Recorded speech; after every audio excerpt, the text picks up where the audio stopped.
En ufologie française, il y a énormément de photographies qui sont faites d'objets dans le ciel. Il y a aussi des méprises, photographies des artefacts.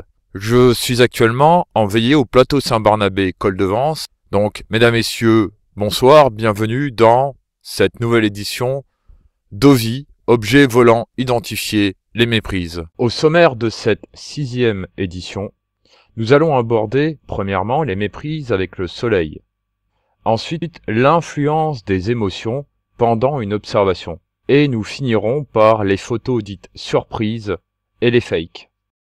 Alors donc j'ai déjà entrepris depuis plusieurs années un travail sur équivalent au Saros, hein, donc pour les méprises lunes, sauf que c'est plus simple avec le soleil, parce que il n'a pas de phase déjà, il se lève, même s'il se lève pas toujours au même endroit selon la saison évidemment. Enfin, voilà, il y a les méprises, oui, tout à fait. Moi, j'ai enquêté sur une méprise solaire, oui, tout à fait. Les gens qui ont vu le soleil à travers les arbres. Alors, quand on voit le soleil à travers les arbres, tout le monde ne s'en rend pas compte, mais moi, je peux vous donner des tas de photos où c'est perceptible sur la photo. C'est-à-dire que c'est tellement puissant que, par exemple, à travers les arbres, vous ne voyez, là où se trouve le soleil, vous ne voyez plus l'arbre. Vous voyez que le soleil, quasiment. Hein. Voilà, donc les gens ont l'impression que c'est devant. Moi, c'était ça. Hein. Donc à Châteauneuf-sur-Charente, les gens pensaient que c'était devant, alors qu'en fait c'était le soleil qui se levait. Ce cas qui aurait pu être complètement simple, hein, c'était un lever de soleil un 15 août. Les gens voient... bon, il y avait 4 ou 5 témoins. Il y avait un couple qui voit des raies de lumière à travers ses volets. Ils n'avaient jamais vu ça, apparemment. Ils disaient que c'était des faisceaux denses qui traversaient les volets. Alors, bien sûr, entre les interstices, ça peut arriver, comme ici, hein, les interstices. Ça doit avoir pas mal de poussière, alors. Certainement. Aussi, voilà, bon, alors ils ont pris ça pour des faisceaux cohérents, hein, ce qu'on appelait à l'époque les faisceaux cohérents. D'une part, il y a ça, donc le gars me décrit ce qu'il a vu, donc il me fait un cercle un peu avec des rayons... Voilà, en forme de trapèze, un peu comme ça. Et donc lui, il dit je ne voyais plus, mais tout ce qui était devant l'objet sur une certaine distance avait disparu. En fait, je pense qu'en fait c'était aussi le phénomène justement de la puissance du soleil faisait qu'il ne voyait pas. Hein, c'était comme à travers les arbres, quoi. Et puis, donc, bien sûr, les chiens ont peur, les poules ne pondent plus pendant un mois, enfin une semaine, je ne sais plus, enfin bref. Plein de choses comme ça, les fils électriques bougent comme ça, enfin voilà, c'est incroyable ça. Et il me dit, mais tenez, j'ai cherché un journal, vous allez voir ce que j'ai vu. Et il me sort Nostra, avec un cas qui s'appelle la Marguerite de Meuzac, avec un beau dessin. Hein. Au-dessus de la maison, une marguerite lumineuse. Et il me dit, c'est ça que j'ai vu. Et ça rappelle, quand le dessin d'un phénomène a été posé sur le papier, c'est fini. Même l'enquêteur, s'il arrive alors que le dessin a déjà été fait, même publié dans la presse, l'enquêteur ne pourra plus rien faire pour changer la forme de l'objet. Du phénomène observé. J'ai entendu dire d'ailleurs, Rémi, que tu avais eu une méprise soleil dans ton département. Oui, en 2017, on m'a fait rapporter que 2 personnes en voiture, des personnes déjà d'un certain âge, avaient vu une grosse boule de couleur orangée en direction du pont de Saint-Georges, en bas de Saint-Georges, Saint-Georges-sur-Beauce, à proximité d'Auxerre. Et donc je me préparais à donner un questionnaire, etc. Ça c'est un témoignage indirect, et quand le frère de la personne qui m'avait dit ça m'a dit non, c'est pas la peine, ils ont fait une méprise avec le soleil qui se couchait. Donc il y a eu donc une méprise avec le soleil, là, dans ce cas précis. En fait, j'étais dans le train, je partais de chez moi à Brunois très tôt le matin, parce que je bossais au fin fond de l'Essonne, et j'arrive sur ce qu'on appelle les virgules de Montgeron, c'est une courbe très importante entre Montgeron et Villeneuve-Saint-Georges. Mais déjà avant, on voyait la chose, hein, mais là, il s'est passé quelque chose de particulier à cet endroit-là. Mais enfin, bon, disons que depuis hier, on voyait le soleil à travers donc on était, je sais plus, on devait être l'été ou le printemps, quand on voyait le soleil en train de se lever, mais à travers une forte couche de pollution ou de nuages bas, de brouillard peut-être. En fait, il était couleur cuivre, mais vraiment, tu vois, couleur comme un plateau de cuivre. Et à un moment donné, il était en partie caché, il était une demi-sphère, comme ça, enfin une demi-disque, je dirais. Et pareil, il y a eu des nuages qui se sont mis, donc qui se sont éclairés un petit peu de façon irisée, légèrement rouge-orangé. Donc on avait l'impression qu'il y avait des faisceaux, mais c'était le soleil.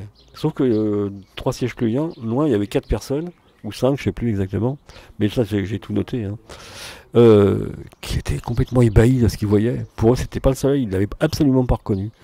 Et quand on est arrivé dans la virgule de Montgeron, c'est bien sûr, le train fait ça, donc tu te déplaces, et ben ils ont vu le soleil se barrer d'un coup, hein, partir, et pour eux, c'était complètement fou quoi, comme truc. C'est-à-dire, regarde, il disparaît.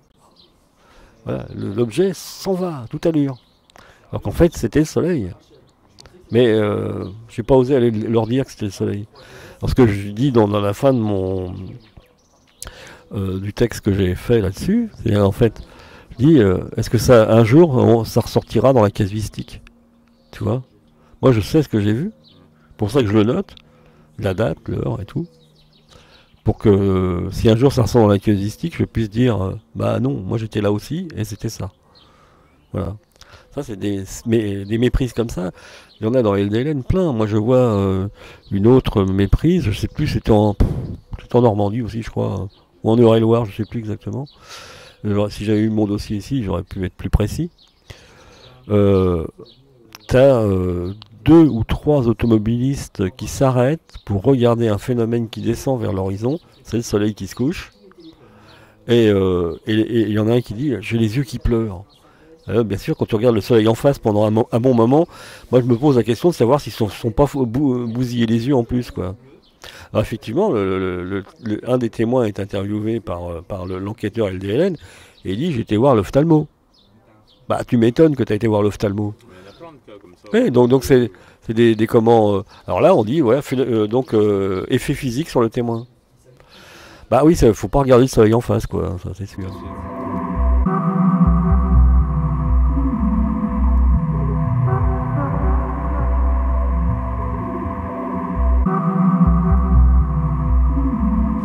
Tu reçois souvent des témoignages qui sont identifiés par la suite comme étant des méprises.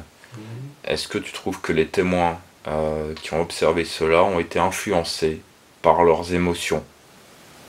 Par leurs émotions, c'est bien possible, oui. Et puis, il n'y a pas que les émotions qui les influencent. Mais c'est sûr que par leurs émotions, c'est la première chose. Quand ils ne comprennent pas quelque chose, le côté émotionnel joue tout de suite. Il joue tout de suite, et puis qu'est-ce qui leur reste dans la tête? Des fois, il reste le mot ovni, parce que ça a été fortement médiatisé ces dernières années, surtout au niveau des jeunes de 30, 40 ans, 20 ans. C'est surtout ça qui ressort. Les vieux, les anciens, disons, des années qui ont 60, 70 ans, 80 ans, sont moins influencés par les émotions.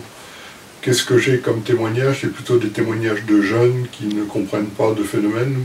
Tout ce que j'ai enquêté où il y avait eu des méprises, c'était plutôt chez des jeunes de 20, de 30 ans, entre 30 et 40 ans. Et ils se laissaient donc un peu emporter par leurs émotions. Et surtout, qu'est-ce qu'il y avait derrière tout ça? Des lanternes thaïlandaises ou des choses comme ça. Mais comment expliques-tu cela? Ils sont influencés par ce qu'ils voient à la télé? Oui, je pense, oui, je pense qu'ils sont influencés. Ils sont déjà surpris par ce qu'ils voient. Et puis tout de suite, ils font inconsciemment, plus ou moins inconsciemment, ils font le rapport avec ce qui est médiatisé à la télé, peut-être pas dans les journaux, parce que dans les journaux, dans les revues, disons, dans les magazines qu'on peut trouver dans le commerce. C'est comme ça que ça marche. Hein. Inconsciemment, ils sont influencés par le mot ovni ou soucoupe volante, et puis avec ce qu'ils voient. Hein, il y a une relation comme s'il y avait ce que j'appelle l'arc réflexe, c'est-à-dire une stimulation au niveau du cerveau très rapide et qui va presque à une vitesse incroyable. et qui met en relation ces deux phénomènes-là. La vitesse de l'influx nerveux, tout simplement, qui met en relation ces deux phénomènes-là. OVNI, mais ce qui est médiatisé, et ce qu'ils observent dans le ciel.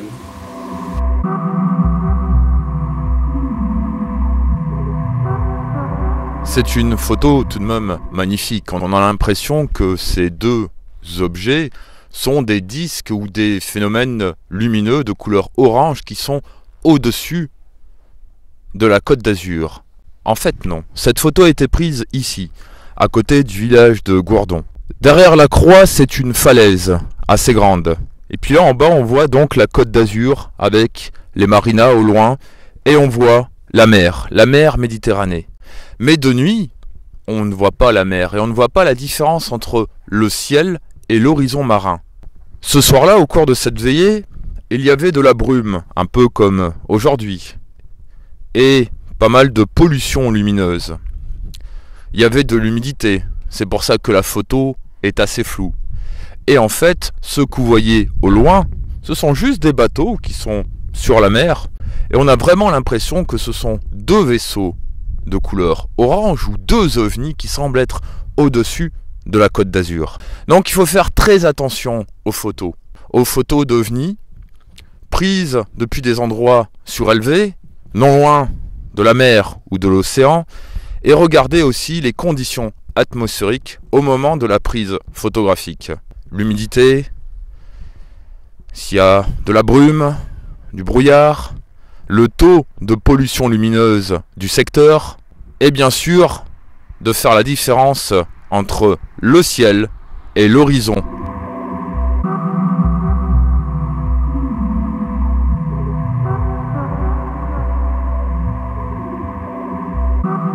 Je tiens d'ailleurs à remercier les veilleurs et ufologues, enquêteurs de terrain, de vous avoir partagé ces différents cas.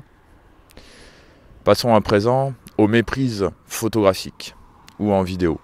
Et d'ailleurs, il y en a beaucoup.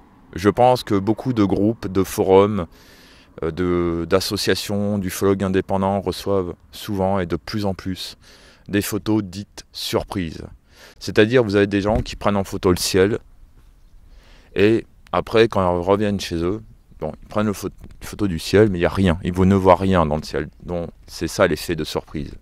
Ils reviennent chez eux et ils constatent que dans le ciel bleu, ou pas forcément bleu aussi, il y a des artefacts qu'ils n'arrivent pas à identifier. Alors, ça, aux États-Unis, on appelle ça des blurs faux, donc des photos floues, parce que finalement, les objets qui sont photographiés sont flous, puisqu'ils passent assez rapidement devant l'objectif. Mais hélas, ces photos dites surprises, les enquêteurs, les associations trouvent l'explication finale de des choses qui sont sur ces photos. Passons donc dès à présent à ces histoires de photos surprises, avec d'ailleurs les interventions de Rémi Fauchereau, enquêteur, président de l'association d'études des phénomènes aériens, veilleur et également reporter pour EDF TV.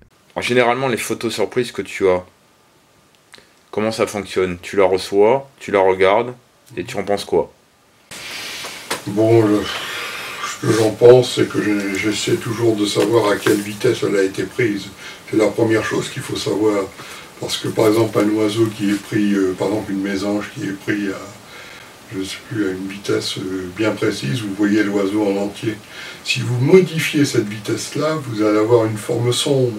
Si vous modifiez encore la vitesse, c'est-à-dire que vous réduisez la vitesse que vous la prenez de plus en plus vite, vous allez avoir par exemple carrément la forme d'une soucoupe grise, comme une soucoupe volante grise. Et en fait, ça va être votre mésange qui a été prise à une certaine vitesse, qui fait que ça fait quelque chose de flou.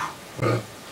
Alors par exemple, on avait constaté, par exemple, ce qu'on appelait les rods à l'époque, c'était pas donc des ovnis, il y avait un gros sujet qui était les rods. Et nous, on avait trouvé, avec Christian Borda, on avait dressé une toile verte dans son jardin, et puis donc il y avait des insectes qui passaient devant. Et on avait vu qu'on arrivait à faire exactement les mêmes vidéos qu'on observait à la télé à l'époque où il parlait des rods, où il disait que c'était des trucs extraterrestres, des animaux extraterrestres qui passaient comme ça dans le ciel.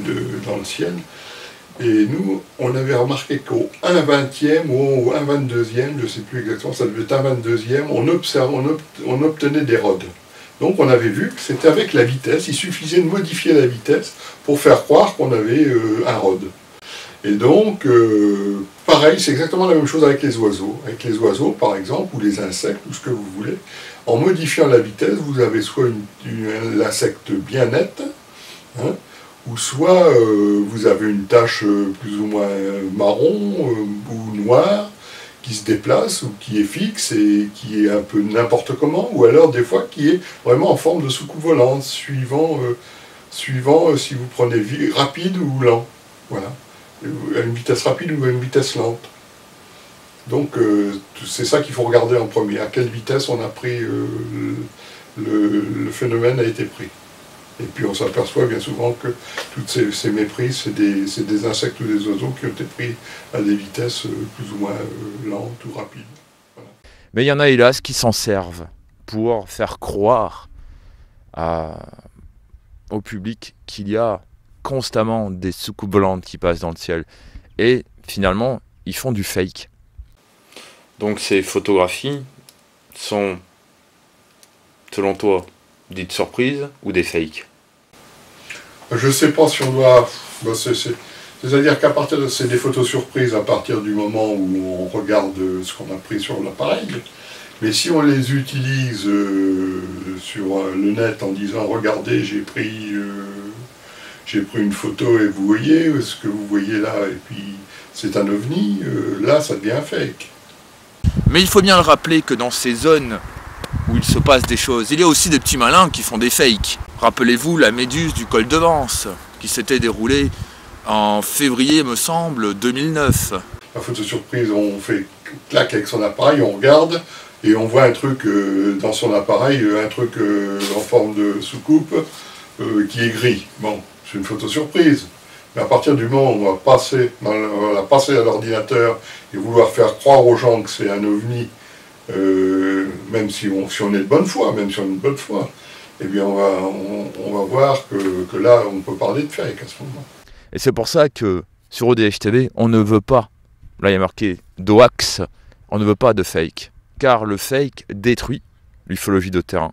Le fake détruit l'ufologie tout court. Et la recherche sérieuse. Car on peut des fois s'amuser avec l'ufologie, en rire. De toute façon, dans la rue, dès que vous dites que vous êtes dans l'ufologie, c'est sûr que là, on se fout vraiment de votre gueule. Mais c'est une étude sérieuse. Alors pour pas qu'elle finisse comme une étude, on va dire, comme un cirque, comme une étude fourre-tout, arrêtez les fakes. Ça sert à quoi? À rien. À avoir une petite gloire quelques minutes et puis c'est tout.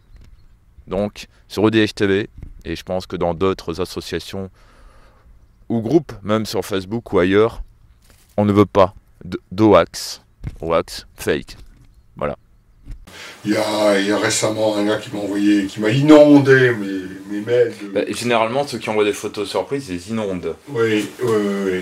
Il m'avait inondé de photos comme ça. J'ai transmis à mon ami Michel Mienneville qui s'occupe et qui aime bien analyser toutes les photos pour voir s'il n'y a pas un petit quelque chose, etc. Donc il a un grand écran où il peut augmenter la sensibilité de l'agrandissement de 200 ou 400%, je sais plus, enfin c'est énorme, ce qui fait qu'il voit tous les détails, etc., même jusqu'au pixel. Mais il m'avait tellement inondé que je crois que même lui n'avait pas jugé bon de regarder toutes les photos. Et puis on a bien vu que c'était excusez-moi du mot, mais un illuminé, quoi, qui voyait des ovnis partout. Hein. Et même il envoyait des photos où il n'y avait rien du tout, et il faisait quand même des photos, il disait tiens là il y a quelque chose, et quand on agrandissait à 200-400%, on voyait il n'y avait rien du tout, moi, même pas la moindre tache, même pas le moindre oiseau, le moindre insecte, il n'y avait rien du tout. Alors c'était des 40-50 photos qu'il envoyait par mail. Où les gens sont vraiment convaincus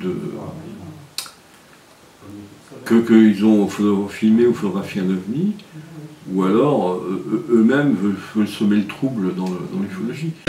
Des fois c'est un pixel, hein. Des fois il n'y a même pas d'insecte ou d'oiseau ou quelque chose comme ça, simplement un pixel qui est un peu généralement quand ils sont rouges, je crois. Ils deviennent rouges quand ils sont un peu vieux. On appelle ça des pixels morts. Des pixels morts, voilà, ouais. Et donc c'est ça, et puis on a l'impression qu'il y a quelque chose, qu'il y a une lumière rouge, c'est un pixel, bon, ça vient du numérique, ça, de la fonction numérique de l'appareil photo, et donc ça n'a rien de... C'est une erreur, quoi, c'est une erreur d'interprétation. Passons à présent donc à la pratique. Je vais donc utiliser mon appareil photo et vous montrer qu'avec une lampe et avec une pose, on peut faire des choses merveilleuses dans le ciel avec une lampe de ce type. Et tout à l'heure, je vous montrerai avec la lampe ultraviolet. Donc c'est parti.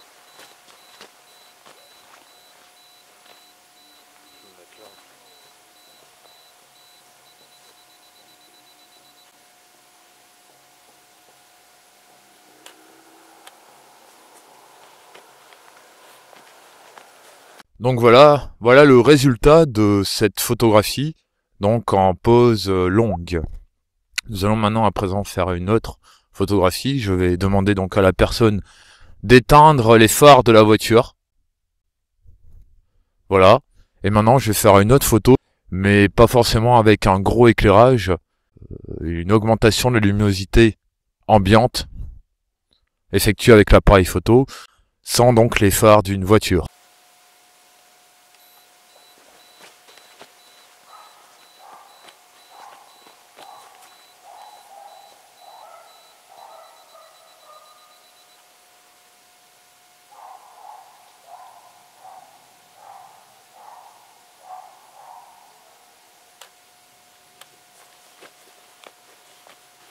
Donc voilà le résultat sans phare d'une voiture avec une simple lampe de ce type, c'est-à-dire une lampe torche classique. Il y a souvent des photos de ce type, ou alors quand vous prenez la lune, vous voyez donc une sorte de réfraction, et vous voyez souvent des choses de couleur verte dans le ciel, mais ce sont des choses tout à fait normales. Voilà, donc maintenant nous allons passer à d'autres exemples de méprises. Dans n'importe quel endroit, comme ici au col de Vence, ce n'est pas parce qu'on est au col de Vence que toutes les photos faites en pose longue sont automatiquement des photos surnaturelles. Car ces photos peuvent être prises de chez vous, de votre jardin, de n'importe quel endroit, mais c'est pas parce que ici c'est le col de Vence que, comme le col de Vence est étrange, c'est automatiquement des phénomènes dits inexpliqués, étranges ou paranormaux.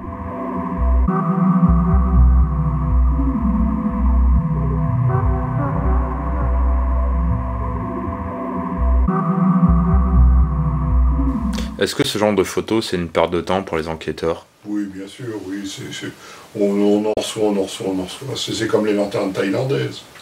On en reçoit des dizaines et des dizaines, soit tous les samedis soirs, tous les dimanches soirs ou les jours de fête pour les lanternes thaïlandaises. Et si on l'envoie, si on veut faire bien son métier, on va envoyer un rapport d'enquête. Comme là, je viens de recevoir une lanterne thaïlandaise, on l'a même regardée ensemble, et on a bien vu que c'était ça. Et bon, je vais quand même envoyer un rapport d'enquête pour essayer de savoir quel jour c'était, si c'était pas un week-end ou un jour de fête. Et puis on va s'apercevoir, rien qu'en regardant ne serait-ce que les jours à laquelle ça a été observé, ou le soir à laquelle ça a été observé, on va voir qu'il y a quelque chose qui ne va pas, et puis que c'était probablement un jour de week-end ou un jour de fête, jour d'anniversaire ou quelque chose comme ça. Et puis, c'est une perte de temps, parce que c'est sûr, si on veut aller au fond des choses, on perd son temps. Donc, c'est un peu dommage, c'est sûr. Il y a des cas plus sérieux à s'occuper, même si on n'en a pas beaucoup. Si on a un cas sérieux, quand on l'approfondit, une enquête, ça peut durer 10 ans. Alors, il vaut mieux passer 10 ans sur une enquête sérieuse, comme j'ai fait sur l'affaire des humanoïdes de Jonche, en 1954, je travaille encore dessus actuellement, un cas qui est arrivé en 1954 où il y a eu un phénomène OVNI ou soucoupe volante, comme vous voulez, à l'époque on disait plutôt soucoupe volante avec humanoïde, présence d'entité. Et puis j'ai encore des informations qui me viennent, j'ai la chance d'avoir encore des informations qui m'arrivent.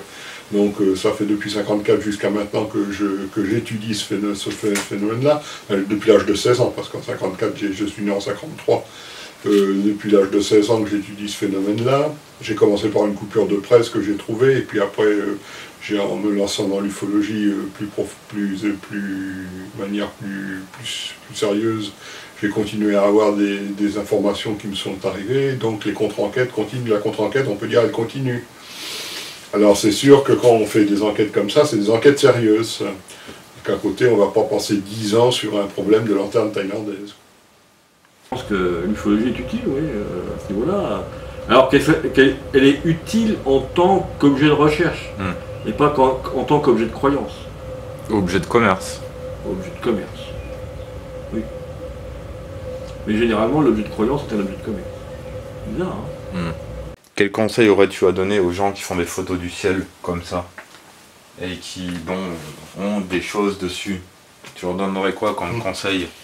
Qui se méfient parce que la probabilité de choper vraiment quelque chose dans le ciel en faisant des photos surprises ou des photos un peu n'importe où, n'importe quoi, on n'est pas prêt de voir grand chose comme ça. Hein. Il faudrait déjà je préfère qu'on fasse une photo à partir du moment où on voit quelque chose d'inexpliqué, essayer de le prendre en photo. Ce serait plus sûr d'avoir une photo qui serait parlante, plutôt que de prendre des photos dans tous les sens, etc. On trouvera toujours quelque chose dans les photos. Dans les photos, si on prend des photos comme ça dans tous les sens.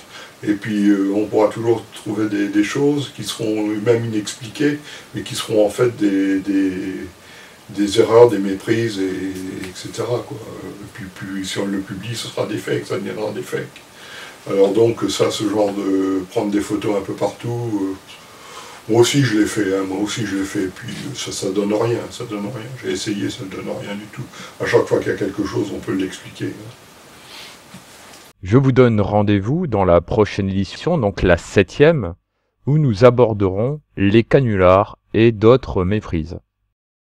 Voilà, c'est la fin de ce nouvel épisode Objet volant identifié ou OVI les méprises. Je tiens à remercier tous les ufologues qui ont participé à cet épisode, les veilleurs, notamment Rémi Fauchereau ici présent. Merci Rémi. Merci Gilles. Et puis je pense qu'on a apporté un peu quelque chose, un peu quelques lumières sur ces phénomènes OVI. Je pense que maintenant il y aura moins de méprise, de fait. J'espère, tout du moins. Si jamais les auditeurs, les ODH Notes ont des questions par rapport à cet épisode, vous pouvez laisser des commentaires ou alors envoyer vos mails à l'adresse remifauchereau@yahoo.fr. Voilà, donc allez-y, posez des questions à Rémi, parce que Rémi c'est un veilleur, ufologue, il vous répondra avec plaisir. Soyez très vigilants, n'oubliez pas votre appareil photo numérique muni d'une bonnette à réseau de diffraction, la station météo, et à très bientôt sur ODH TV. Au revoir. Au revoir.